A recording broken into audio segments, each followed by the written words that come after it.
না, কারণ আমরা যে সিস্টেমটার মধ্যে কাজ করছি সবাই এখানে মহানায়করা বসে আছেন, যে এই প্ল্যাটফর্মের যুদ্ধের মানে হিরো সবাই এখানে আছেন। আজকে যে মিটিংটা হচ্ছে ফাউন্ডার মিটিং হয়েছে, যেখান থেকে এই কোম্পানি কিভাবে আগে যাবে, কোম্পানি আগে কিভাবে আরও ভালো প্ল্যাটফর্ম তৈরি করবে, তার উপর থেকে আজকে আমরা সবাই এখানে হাজির হয়েছি।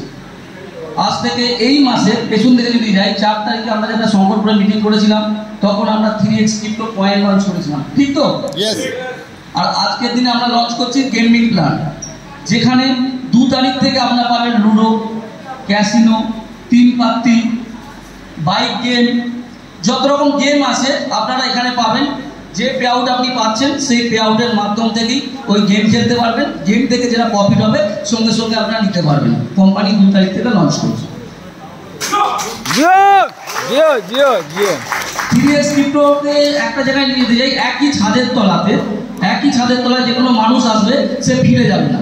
কেন আমরা মাল্টিলেভেল মার্কেটিং করলে 3টে শব্দের উপর কথা কাজ করি। কেউ বলে আমি কারেন্সি নিয়ে কাজ করি, INR নিয়ে কাজ করি, কে বলে আমি ডলার নিয়ে কাজ করি, কে বলে আমি কয়েন নিয়ে কাজ করি, তাই তো? ঠিক না ভুল বলছি? এখানে 3টে রয়েছে। এরপরে কি বলে আমি গেম ছাড়া কাজ করি না, গেমও আসছে। যাবেন কোথা দাদা? 3x ক্রিপ্টো যে একবার এন্ট্রি করে সে বেরোনোর জায়গা নেই, যদি তার কাজ করার ইচ্ছা শক্তি থাকে। ঠিক আছে, দেখুন দাদা, আমার দোকানে যদি মিষ্টিতে ইঁদুরও পড়ে যায়, আমি 100 বার বলবো আমার মিষ্টিতে ইঁদুর পড়েনি, বলবো কি না? কোনোদিন কিন্তু বলবো না। যে কাস্টমার দেখবে ইঁদুর পড়েছে সে বলবে ওই দোকানে ইঁদুর পড়েছে। আমার বলার বক্তব্য, আমি একটা জিনিস জানি, যে কনসেপ্টের মধ্যে 3খানা জিনিস যদি থাকে ঠিক, সেই কনসেপ্ট বন্ধ হয় না, সেই কনসেপ্ট আগে চলবে। আর চালায় কারা? কোম্পানির মালিক নয়, চালায় আপনারা। বন্ধ করবেন আপনারা, চালাবেন কিন্তু আপনারা, পুরোটাই আপনাদের হাতে। এটা মানেন তো?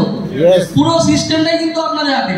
আজকে যখন আপনারা আমাকে ভগবানের জায়গায় বসিয়েছেন, স্যার পরমেশ্বর না করে খোদা না খাস্তা 19-20 হয়ে গেলে শয়তান বলতে আপনাদের 1 মিনিটও আটকাবে না। 1 সেকেন্ডও কিন্তু আপনাদের আটকাবে না। ঠিক বলছেন। যে মুহূর্তে আপনারা ভগবান বলছেন সেই মুহূর্তে শয়তান 1 সেকেন্ড লাগবে না, এটা আমি জানি। আর সেই জন্য এখানে দাঁড়িয়ে ওর কাছে প্রার্থনা করছিলাম, হে পিতা পরমেশ্বর, এত লোকে যখন দায়িত্ব দিয়েছো, সেই দায়িত্বটা যেন ঠিকঠাক ভাবে পূরণ করতে পারি, সেই শক্তিটা তোমরা আমাকে দান করো। এটা পিতার কাছে প্রার্থনা করছিলাম, তাই আমার চোখ থেকে জল এসে গেছিল।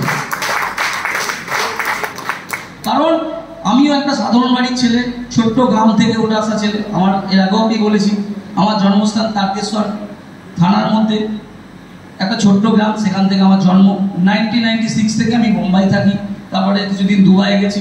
দুবাই থেকে আসার পর এখন আমার 4 অফিস আছে, কাজ করছি। আর আমি চাইছি আমাদের সিস্টেমের মধ্যে যারা ফেল কেন হয়, আমার মাথার মধ্যে একদিন এই জিনিসটা এসেছিল, কেন আমি নেটওয়ার্কিংটা 2007 থেকে করছি।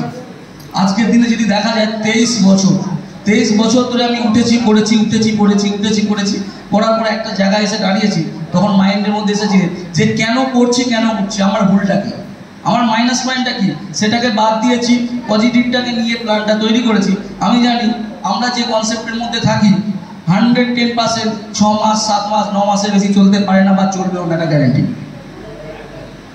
চলে না, চলতে পারে না, এটা গ্যারেন্টি। এর কারণ একটাই, লজিক একটাই। সেই কারণটা কি? কারণটা হচ্ছে আমরা মার্কেটের টাকা তুলি, ওই টাকাটাকে নিয়ে আমরা ইউটিলাইজ করি। আজকে প্রোগ্রাম করছি, এখানে যে প্রোগ্রাম করা হচ্ছে, এই প্রোগ্রামের মধ্যে অনেক লিডারের মাইন্ডের মধ্যে থাকতে পারে, আরে স্যার ওখানে মালা করছে, স্যার ওখানে আনন্দ করছে, টাকাটা তো আমাদের হতে পারে। Yes or no? এখনই বলবো, আমি অ্যাকাউন্ট খুলে দেখতে দেবো, যা টাকা দিয়েছে পে আউট দিও, সে তার থেকে বেশি দিতে আমার অ্যাকাউন্টে টাকা না থাকে, আপনারা যা বলবেন আমি তাই করবো। যদি কারো টাকা আপনারা দেখবেন, কোনো রকম ফলস আমি কথা বলছি না, আমি বলবো না। আমি একটা জিনিস জানি, আমি পরের টাকায় রথ দেখতে আমি আসি না। আমার স্বপ্ন একটা, স্বপ্নটা কি? আমি একটা ছোট জিনিসকে আমি খুব ভালোভাবে মানি, অনেক পিছনের কথা। সেভাবে একটা অ্যাড দিত, দুনিয়া কাটলো মুঠি মে, শুনেছেন একটা? দুনিয়া কাটলো মুঠি মে কিসে বলুন তো? রিলায়েন্সের একটা সেট ছিল, সেটটার নাম ছিল রিমেতে দুনিয়া কাটলো মুঠি মে করতো। তখন রিলায়েন্স কিন্তু 500 টাকা করে সবাইকে ফোন দিয়ে নেশা ধরিয়ে দিয়েছিল, দেওয়ার পর কি করলো, রিম ফোন বন্ধ করে দিল। তারপরে এলো সিডি।